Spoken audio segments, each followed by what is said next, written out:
Now Larry Hingerton, a Ballinrobe in Westport and setting up boxing clubs and all that kind of stuff, as well as playing loads of music. How did it all come about, the boxing bit? Boxing club, well, I was involved in boxing in Ballinrobe long ago as a juvenile, 12 years of age, those years. A Christian brother, Brother Fitzgerald, he was founding member of the famous club in Dublin. I can't think of it now, but he decided to start a boxing club in the school. So he had no gym or anything like that, but he physically trained us. That was mostly, and we put the seats together to form a ring and all that sort of thing. But it developed to be a very, very good boxing club at the time. And won Connacht championships, and we won 11 Mayo championships in 11? Westport, 11. That's before 1944, I think.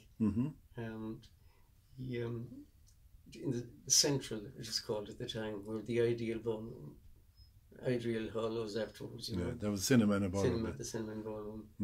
And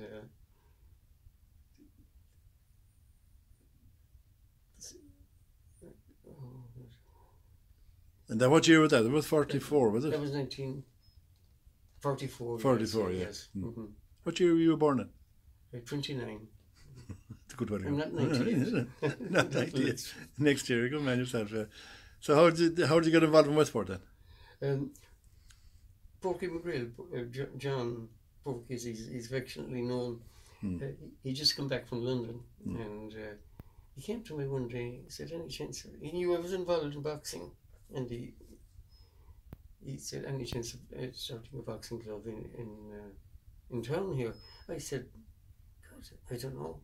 But I said, "We could have a go at it anyhow and see." So we called a meeting, and I remember we had it in the town hall, and Sean Stanton, Lord rest his soul, as we say, he chaired it. So anyhow, Colin Cusick, Colin was a famous boxer in the old club. They had a very good club in Westport in my time in the 40s now. They were excellent in the beginning of the 50s. But it all fell through then, and then. Do you know what the name of that boxing club was? Was there a name on it? Or was they had no name on it, no. It was just Westport Boxing Club. Westport Boxing Club. That was all. And do you know who was involved in it at the time? Any idea, The O'Malley's, of Castlebar Street at that time. The old O'Malley men, they lived out Eileen O'Malley, her father now, would have been involved, and her brothers were very involved. And some of them were very, very good boxers. Very good boxers. There was an O'Malley from High Street as well, who was an excellent boxer. I remember. We used to meet them at the Connacht Championships and the Mayo Championships. Okay, right. We meet the Westport people, and we became very friendly with them because Peter McGrail was to be a brother of Porky's. Poor fellow died when he was only about 21 or 22. There you go. And he was boxing one of our lads in Ballinrobe. They used to meet quite often. In the 40s, yeah. The Westport lads very well. And do you know who the manager of it, or the captain, or the president or chairman of the initial one? No, not really, no. But these people were involved in it, the O'Malley's and all that, yeah. So we move forward into your meeting. Sean Stanton chaired it, as I remember, and so Colin Cusick was an excellent boxer in his day, in the 40s. So he was part of the 40s group. Yes. They came forward, yeah. And he was made chairman, and Porky was vice chairman and trainer, of course. And he asked me would I become secretary. And Peter Mullen was there as well, himself and Brendan Heenan. They would have been the only two boxers. So in Westport at the time, yeah. Yes. Patsy Stanton and Pat McNally, they were joint treasurers. So even though we didn't have any money at the time, we had no place indeed or anything. But you have to start. The GA were very good to us. They gave us the front room. They had the front room, the GA rooms it was called for years in the town hall, and they allowed us to train there. We didn't have any ring, boxing gloves or anything. So it was a start. It was a start, yeah. Yes. And when did you start in the competition then? Did you that year or the next year, following then, year. Yeah. We got I think it was the following year. We got a room in the Czech, the old Czech in Castlebar Street. Yeah. And we got the back room there, which was the carpentry room. And Peter Mullen and Ben Heenan, they worked in Kelly's, on the bench in Kelly's, and they, with the help of some of the workers there, they built a ring. And that ring lasted a long time. It was transported to someplace else afterwards. Yeah.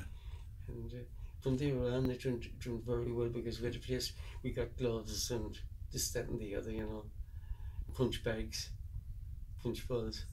And how long did you stay there for then? Years? We were there a few years. There a few years, yeah. And I think 8 or 9 years. And who were your first boxers in competition now? I think Peter was working out at Castlebar at that time. Was he in Castlebar? In the Castlebar club. He was training over there initially. He had been training with the Castlebar club. Like, he was very successful around that time, was he? To train. Yeah.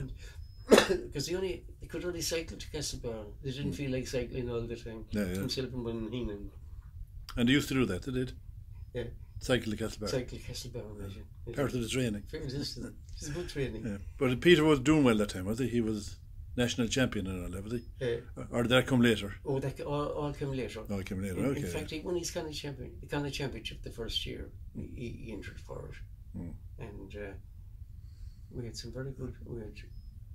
Brendan had to go to leave. There was no work from here. He went to London after 12 months.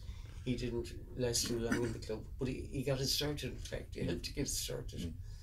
And do you know who your first competitive boxer was? Peter would have been the first competitive boxer, yeah. And out of the club? Out of the club, yeah. And